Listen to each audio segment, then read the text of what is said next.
ചെയ്യുന്ന ഒരു തീരുമാനമെടുക്കുകയും നേതാക്കന്മാരുടെ നേതൃത്വത്തിൽ ഇവിടേക്ക് ഒരു പ്രതിഷേധം അറിയിക്കണമെന്ന് ഞങ്ങൾ ആഗ്രഹിക്കുകയുണ്ടായി.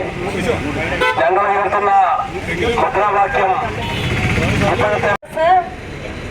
അവർക്ക് നീതി ഉറപ്പാക്കുന്നതിന് വേണ്ടിയിട്ടാണ് ഇത്തരത്തിലുള്ളൊരു പ്രതിഷേധവുമായിട്ട് മന്ത്രിയുടെ ഓഫീസിലേക്ക് ഞങ്ങൾ കടന്നു വന്നിരിക്കുന്നത്.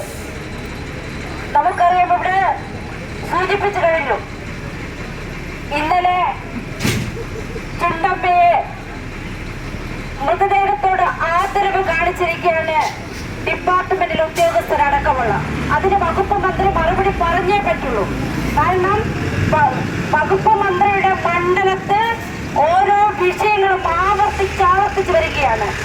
കഴിഞ്ഞ ദിവസം നമുക്കറിയാം,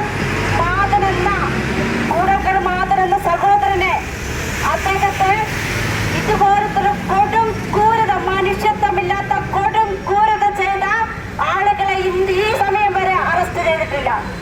നമുക്കറിയാം, അതോടൊപ്പം തന്നെ നമുക്കറിയാം, കഴിഞ്ഞ 2 ആഴ്ചകൾക്ക് മുൻപ് മന്ത്രിയുടെ പഞ്ചായത്തിൽ ഏറ്റവും കൂടുതൽ പട്ടികവർഗക്കാർ തിങ്ങി താമസിക്കുന്ന തിരുനെല്ലി പഞ്ചായത്തിന് പോലും പാർശ്വവൽക്കരിക്കപ്പെട്ട സഹോദരന്മാർക്ക് നീതിയില്ല എന്ന് പറയുമ്പോൾ ഇത് എവിടുത്തെ ന്യായമാണ്?